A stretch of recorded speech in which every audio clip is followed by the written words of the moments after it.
Perkenalkan, nama saya Yanuari Wolo dengan NIM 122000221. Jadi di video kali ini saya akan mencoba menjelaskan tentang sebuah topik di mana topiknya itu analisa regresi dan kolerasi dalam hasil penjualan.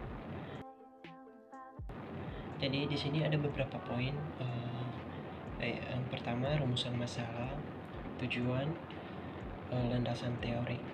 Jadi pada poin pertama, rumusan masalah. Jadi di sini saya akan mencoba menjelaskan tentang rumusan masalah. Di dalam rumusan masalah ada 4 bagian yang perlu kita ketahui, perlu saya kasih tahu ke teman-teman, yaitu pertama, apa itu regresi dan kolerasi. Kemudian, apa pengertian dari regresi dan kolerasi. Ketiga, bagaimana menganalisa hasil regresi dan kolerasi. Dan yang keempat yaitu bagaimana solusi dari hasil regresi. Baik, selanjutnya masuk pada bagian tujuan. Jadi tujuannya ada beberapa, yaitu yang pertama, untuk memenuhi persyaratan dalam memperoleh nilai UAS statistika. Yang kedua, dapat memahami dan menerapkan regresi dan korelasi. Yang ketiga, dapat melakukan analisis regresi dan korelasi. Yang keempat yaitu dapat memanfaatkan untuk mengatasi masalah dengan regresi dan kolerasi. Dan yang terakhir yaitu dapat melakukan uji penilaian terhadap hubungan dengan beberapa variabel. Jadi tentunya dengan tujuan ini kita akan lebih berusaha untuk lebih mengerti lagi dari yang kita tidak tahu menjadi tahu, cara-cara penggunaan regresi dan kolerasi ini, mulai dari pengertiannya, lambang-lambangnya, cara pengerjaannya gimana, hubungan antara variabel yang satu dengan variabel yang lainnya, ya. Jadi satu persatu kita akan mengerti dan lebih memahami lagi. Jadi itulah tujuan kita, mempelajari dan memahami analisis regresi dan kolerasi itu. Baik, selanjutnya yaitu landasan teori. Jadi landasan teori ini kita harus memahami pengertian-pengertian dari regresi dan kolerasi, bagaimana cara menjalankannya sehingga kita dapat mendapatkan nilai dari akhir dari regresi dan kolerasi ini.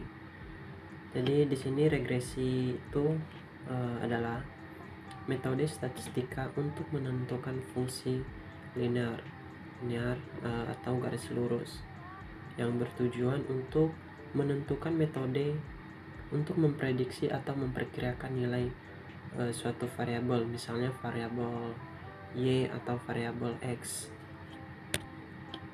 Umumnya regresi ini digunakan untuk menganalisis regresi linear dan non-linear. Misalnya jika variabel terkait bersifat diskrit, analisis linear tidak mungkin dilakukan karena beberapa alasan, misalnya variabel tidak bebas dalam metode regresi linear dan bersifat kontinu, atau variabel tidak bebas dalam metode regresi linear harus dapat mengakomodasi nilai negatif. Jadi itulah landasan-landasan dari teori regresi dan kolerasi ini. Contohnya, uji statistik dapat digunakan untuk melakukan uji penelitian terhadap variabel yang memberikan pengaruh atau mempunyai hubungan dengan variabel yang lain. Jadi untuk menguji sebuah variabel, tentunya kita akan memerlukan metode analisis data yang tepat. Yang kita gunakan itu harus benar-benar tepat, ya. Jadi salah satu metode analisis yang data yang digunakan untuk menentukan itu hubungan antara variabel adalah metode analisis regresi dan korelasi ini. Jadi menganalisis regresi dan korelasi ini sangat penting untuk menentukan data yang tepat, karena ketika kita menganalisis datanya benar, maka kita akan mendapat keuntungan dari analisis regresi, itu yang digunakan untuk memprediksi nilai variabel respon dengan beberapa keyakinan jika nilai variabel bebas diketahui. Assalamualaikum warahmatullahi wabarakatuh. Nama saya Rahmat Nugroho Satrio Wibowo, NIM 1220019 dari kelas 12 3P01. Ini saya akan mulai menjelaskan pengertian dari regresi. Regresi adalah model statistika untuk menentukan fungsi linear atau garis lurus. Tujuan utamanya dari penentuan metode ini adalah untuk memprediksi atau memperkirakan nilai suatu variabel yang biasanya dilambangkan dengan huruf Y dan dibandingkan dengan variabel lainnya yang disimbolkan dengan huruf X. Nah, regresi yang umumnya digunakan adalah analisis regresi linear dan linier jika variabel terikat bersifat diskrit. Nah, analisis linear tidak mungkin dilakukan karena beberapa alasan, yaitu yang pertama ada variabel tidak bebas di dalam metode regresi linear harus bersifat kontinu, dan yang kedua ada variabel tidak bebas di dalam metode regresi linear harus dapat mengakomodasi nilai negatif. Nah, salah satu keuntungan dari analisis regresi adalah dapat digunakan untuk memprediksi nilai variabel respon dengan beberapa keyakinan jika nilai variabel bebas diketahui. Nah, model ini juga dapat digunakan dalam proses optimasi, misalnya mendapatkan nilai suhu yang maksimal, kualitas produk olahan, atau biaya iklan yang sesuai, dan masih banyak yang lainnya. Analisis regresi mengkolerasikan dua atau lebih variabel dalam bentuk numerik, menentukan bagaimana dua atau lebih variabel terkait. Nah, di sini ada beberapa asumsi statistik yang diperlukan saat melakukan analisis regresi, yaitu yang pertama ada variabel terikat merupakan fungsi linear dari variabel bebas. Jika hubungan tidak linear, data seringkali mengubah untuk pembuatan data menjadi linear. Kemudian yang kedua ada variabel bebas diukur tetap atau bebas kesalahan. Kemudian yang ketiga tidak ada korelasi antar variabel bebas. Yang keempat ada variansi variabel terikat untuk garis regresi adalah sama untuk semua nilai variabel terikat. Kemudian kelima, nilai variabel terikat harus atau mendekati distribusi normal. Kemudian yang terakhir ada nilai variabel independen harus relatif mudah diprediksi. Selanjutnya, regresi linear sederhana menggunakan analisis regresi linear sederhana untuk mendapatkan hubungan matematis berupa persamaan antara variabel terikat dan variabel bebas tunggal. Nah, dengan regresi linear sederhana hanya ada satu perubahan pada regresi linear populasi. Terlihat seperti ini ya, ada rumusnya bahwasanya Y sama dengan A plus BX. Nilai A dan B pada persamaan regresi dapat dihitung dengan rumus. Nah, untuk mencari B itu rumusnya N sigma XY dikurang sigma X dikalikan sigma Y, kemudian dibagi dengan N sigma X kuadrat dikurangi sigma X dikuadratkan. Nah, nanti untuk X bar sama dengan sigma X per N, kemudian Y bar sama dengan sigma Y per N. Untuk mencari A-nya sendiri itu Y bar dikurangi B, Y bar dikurangi B, BX bar. Untuk keterangannya, Y adalah subjek dalam variabel tidak bebas atau dependent yang diprediksikan, sedangkan yang X subjek pada variabel bebas independen yang mempunyai nilai tertentu. A adalah parameter intercept dan B adalah parameter koefisien regresi variabel bebas.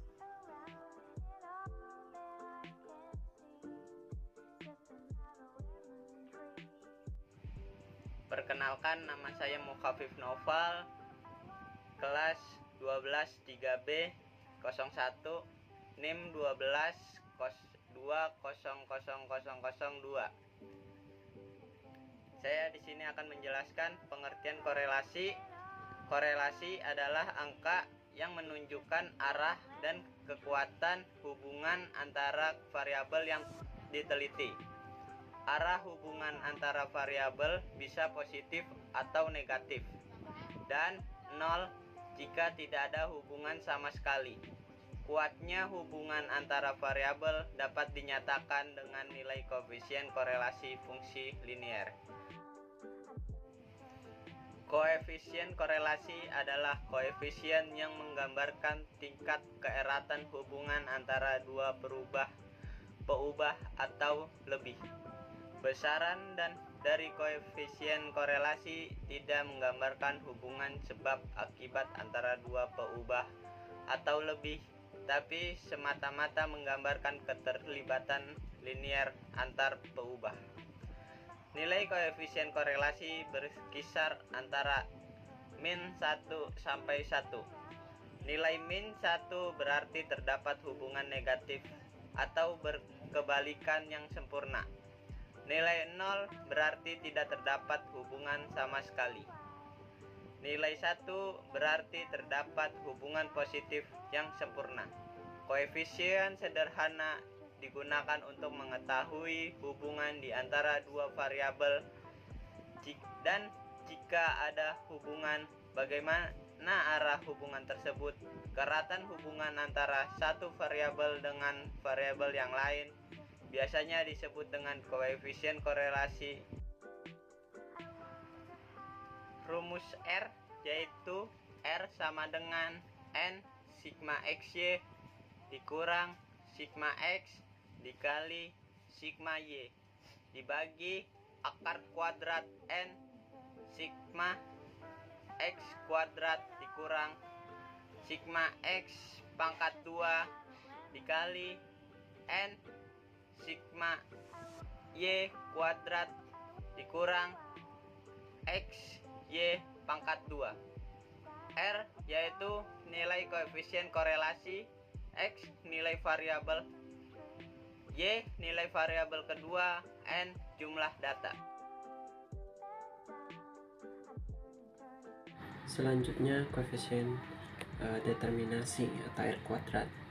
Jadi di dalam koefisien determinasi ini secara sederhana dihitung dengan mengkuadratkan koefisien, misalnya 0,80.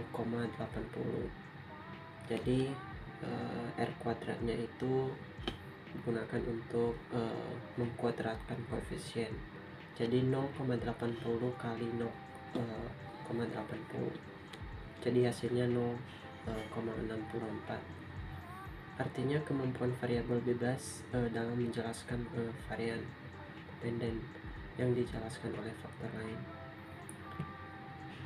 Jadi koefisien determinasi R kuadrat ini adalah suatu indikator yang digunakan untuk menggambarkan beberapa banyak variasi yang dijelaskan dalam model. Misalnya berdasarkan nilai R2-nya dapat diketahui tingkat signifikansi atau kesesuaian hubungan antara variabel bebas dan variabel tidak bebas. Ya, seperti itu. Jadi di sini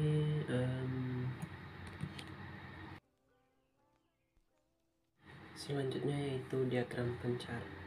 Jadi diagram pencar ini membantu kita dalam memahami korelasi atau hubungan, misalnya antara variabel yang satu dengan variabel yang lainnya. Ini ditunjukkan derajat hubungan kuat atau lemah. Jadi diagram pencar ini juga dapat menjadi dasar pembuatan grafik yang sering digunakan dalam peramalan. Saat menggunakannya, diagram pencar membutuhkan data pasangan sebagai bahan baku untuk analisis. Jadi grafik pencar ini merupakan diagram grafis yang dibangun dari dua sumbu X dan sumbu Y, atau variabel X dan variabel Y. Jadi nilainya dari sepasang variabel ini digambarkan sebagai titik-titik poin. Paling sering diagram pencar digunakan untuk jadi diagram pencar ini digunakan untuk membuktikan atau menyangkal hubungan sebab akibat dari variabel-variabel tersebut. Diagram pencar ini juga memiliki dua manfaat ya. Manfaatnya yaitu satu, membantu menunjukkan apakah terdapat hubungan yang bermanfaat antara dua variabel atau tidak. Yang kedua, membantu menetapkan tipe persamaan yang menunjukkan hubungan antara kedua variabel tersebut. Ya, itu manfaat-manfaat yang dimiliki dari diagram pencar ini. Jadi dengan menggunakan diagram pencar ini, kita lebih mudah lagi untuk mencari nilai-nilai dari variabel yang satu dengan variabel yang lainnya.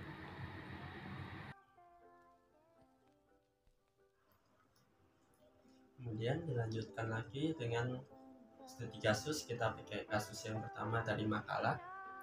Nah, di sini disiapkan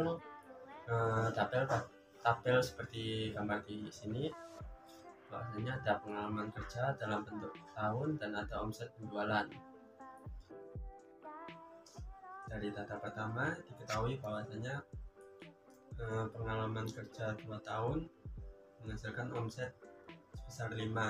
Kemudian data kedua, pengalaman kerja 3 tahun omsetnya 8. Data yang ketiga, pengalaman kerja 2 tahun omsetnya 8. Data yang keempat, pengalaman kerja 5 tahun omsetnya 7, dan seterusnya sampai yang terakhir data ke-8. Di sini ada 4 soal. Yang pertama tentukan persamaan regresi. Yang kedua, omset penjualan dari seorang karyawan yang pengalaman kerja 5,5 tahun. Yang ketiga, tentukan koefisien korelasi. Yang keempat, tentukan determinasi. Sebelum mulai mengerjakan, kita harus buat tabelnya terlebih dahulu, mulai dari X, Y, kemudian X kuadrat, Y kuadrat, X kali Y, kemudian banyaknya data itu ada berapa. Terus dan juga untuk sigma X, sigma Y, sigma X kuadrat, sigma Y kuadrat, sigma XY kuadrat. Diperolehlah data seperti berikut. X nya dari data pertama, X nya 2, Y nya 5, X kuadrat tinggal dikuadratin aja, 2 pangkat 2 4, kemudian Y kuadrat 5 pangkat 2 25, X Y nya 2 dikali 5 10. Data kedua juga begitu, X nya 3, Y nya 8, X kuadrat menjadi 3 pangkat 2 yaitu 9, Y kuadrat 8 pangkat 2 yaitu 64, X Y nya 3 dikalikan 8 yaitu 24, dan seterusnya sampai data ke-8 seperti pada gambar di sini. Kemudian untuk nilai N-nya, N adalah jumlah data ya, banyaknya data. Sini banyaknya data ada 8.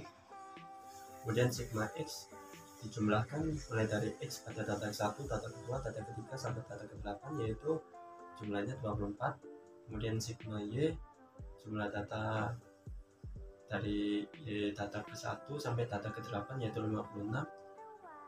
Sigma X kuadrat yaitu 96, sigma Y kuadrat 448, sigma XY 198. Tinggal dijumlahin aja dari data pertama sampai data ke-8. Kemudian mari kita masuk ke soal yang pertama, yaitu menentukan persamaan regresi. Untuk mencari persamaan regresi adalah yang dicari adalah A. Sama seperti pada rumusnya yang tadi saya jelaskan, kita mulai dari awal dulu. X barnya sama dengan sigma X per N yaitu 24 per 8 sama dengan 3. Kemudian Y barnya sama dengan sigma Y per N yaitu 56 per 8 yaitu 7. Kemudian untuk mencari P kita masukkan aja rumusnya sesuai yang tadi, yaitu N sigma XY min dikurangi sigma X kali sigma Y dibagi n sigma x kuadrat kurang sigma x dikuadratkan. Nah, kemudian tinggal dimasukkan n-nya 8, sigma xy-nya 198, kemudian dikurangi sigma xy-nya 24, sigma x-nya 24, sigma y-nya 56. Kemudian n sigma x kuadratnya yaitu 8 dikalikan 96, kemudian sigma x 24 dikuadratkan. Nah, dapat hasilnya seperti ini. 1584 dikurangi 1344 dibagi 768 kurangi 576, hasilnya adalah 1,25. Nah, di sini mari kita cari A-nya. A-nya tadi rumusnya Y bar dikurangi BX bar. Nah, Y sudah diketahui tadi, dicari di awal-awal, yaitu 7. Kemudian B-nya 1,25, X barnya 3. Kita kalikan 1,25 kali 3 yaitu 3,75. 7 dikurangi 3,75 yaitu 3,25. Nah, kita lanjut ke soal yang kedua. Menentukan omset penjualan dari seorang karyawan yang pengalaman kerjanya 5,5 tahun. Nah, jika X sama dengan 5,5, maka tinggal dimasukkan aja sesuai rumus. Yang diubah cuman X-nya doang. Nah, di sini A-nya tadi 3,25 ditambah B-nya 1,25, kemudian X-nya kita masukkan 5,5, hasilnya nanti ketemu 10,125. Nah, kemudian lanjut ke soal ketiga, menentukan koefisien kolerasi, namanya R. Nah, kita tinggal samakan aja dengan rumus yang ada di atas tadi yang sudah dijelaskan sama Mukafif Noval. Nah, R yaitu rumusnya n sigma xy dikurangi sigma x dikali sigma y dibagi akar dari n sigma x kuadrat dikurangi sigma x yang dikuadratkan, kemudian dikali n sigma y kuadrat kurangi sigma y yang dikuadratkan. Tinggal dimasukkan n-nya 8, terus sigma x-nya 198, sigma x-nya 24, sigma y-nya 56, kemudian yang di bawah dibagi akar dari n sigma x kuadrat yaitu 8 kali 96 dikurangi sigma x-nya 24 dikuadratkan, kemudian n sigma y yaitu 8 dikali 448 dikurangi sigma y 56 yang dikuadratkan. Nah, ketemulah hasilnya seperti ini, 1584 dikurangi 1344 dibagi akar dari 192 dikalikan 448. Nah, di sini nanti ketemu hasil akhirnya adalah 0,818. Kemudian lanjut ke soal yang terakhir, yaitu menentukan koefisien determinasi. Koefisien determinasi yaitu R pangkat 2. Nah, jadi kita tinggal kalikan aja dari R-nya yang semula adalah 0,818 menjadi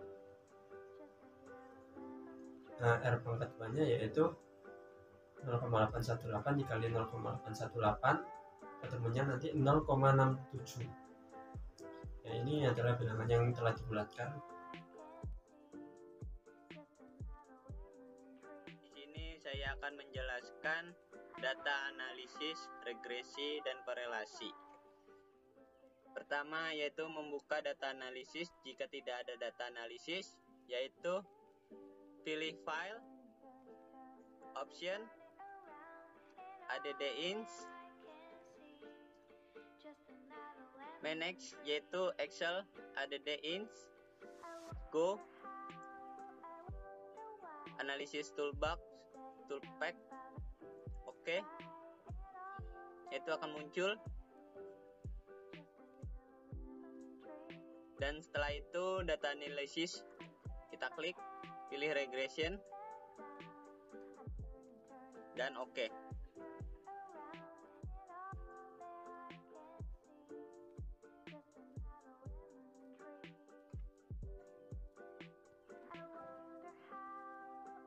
Input Y rank yaitu menginput nilai Y. dan input juga nilai variabel X. Dan output rank yaitu mengeluarkan di sheet yang ada. Dan untuk new worksheet yaitu membuka worksheet yang baru. Dan residual kita checklistkan semua. Setelah itu oke, maka nilai tersebut keluar. Dan multi rank yaitu nilai koefisien korelasi, dan R square yaitu nilai koefisien determinasi.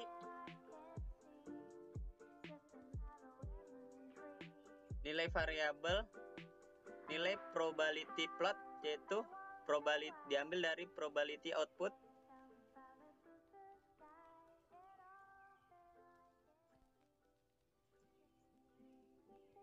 X variabel 1 line fit plot yaitu diambil dari nilai variabel X dan Y.